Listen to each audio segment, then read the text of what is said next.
Hello viewers, இன்றைக்கி நம்ம பார்க்க போகிறது ஒரு மார்னிங் பிரேக்ஃபாஸ்ட்டு தான். Chapati and gravy. சப்பாத்திக்கு வந்து நான் பன்னீர் அண்ட் கீரை ஆட் பண்ணி சப்பாத்தி மாவு பிசைய போகிறேன். இது நல்லா பிசைஞ்சிட்டு ஒரு 20 மினிட்ஸ் வந்து நம்ம அப்படியே வச்சுக்கலாம், சைடு வச்சிடலாம்.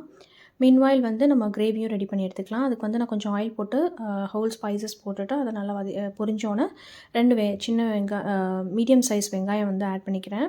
2 டேபிள் ஸ்பூன் இஞ்சி பூண்டு பேஸ்ட், அப்புறம் 2 தக்காளி, இதெல்லாமே போட்டு நல்லா வதக்கிக்கோங்க. அப்புறம் ஒரு உருளைக்கிழங்கு போட்டு அதையும் நல்லா வதக்கிட்டு மசாலாஸ்லாம் ஆட் பண்ணிக்கலாம். மஞ்சத்தூள், மிளகாத்தூள், மல்லித்தூள், உப்பு இதெல்லாமே ஆட் பண்ணிவிட்டு அதையும் நல்லா வதக்கிக்கோங்க. இப்போ வந்து ஒரு மசாலா ஒரு பேஸ்ட் ஒன்று ரெடி பண்ணிக்கலாம்.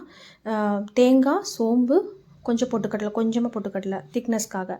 ஸோ இதெல்லாமே ஆட் பண்ணிவிட்டு வேணுன்ற அளவுக்கு வாட்டர் ஆட் பண்ணிவிட்டு கொஞ்சம் பட்டாணி வந்து நான் ஆட் பண்ணிக்கிறேன். அப்புறம் கொஞ்சம் பன்னீர் க்யூப்ஸ் ஆட் பண்ணிக்கிறேன். இதெல்லாமே போட்டுட்டு வேக வச்ச பட்டாணி தான் நான் ஆட் பண்ணியிருக்கேன். இதெல்லாமே போட்டு ஒரு 20 மினிட்ஸ் நல்லா கொதித்து வந்தோன்னே கொஞ்சம் கசூரி மெத்தி போட்டு நம்ம இறக்கிடலாம். நம்மளோட கிரேவி ரொம்ப ஹெல்த்தியான கிரேவி ரெடி ஆகிடுச்சு. சப்பாத்தி இப்போ போட்டு எடுத்துக்கலாம்.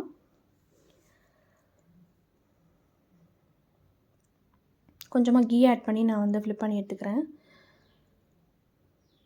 ஸோ நம்மளோட சப்பாத்தி அண்ட் கிரேவி ரெண்டுமே ரெடி ஆகிடுச்சு. இப்போ நம்ம சர்வ் பண்ணிடலாம். சுட சுட நம்மளோட கிரேவி அண்ட் சப்பாத்தி ரெடி, ஹெல்த்தியான சப்பாத்தி ரெடி. ஸோ இதை ட்ரை பண்ணி பார்த்துட்டு எப்படி இருக்குன்னு சொல்லுங்கள். Thank you all.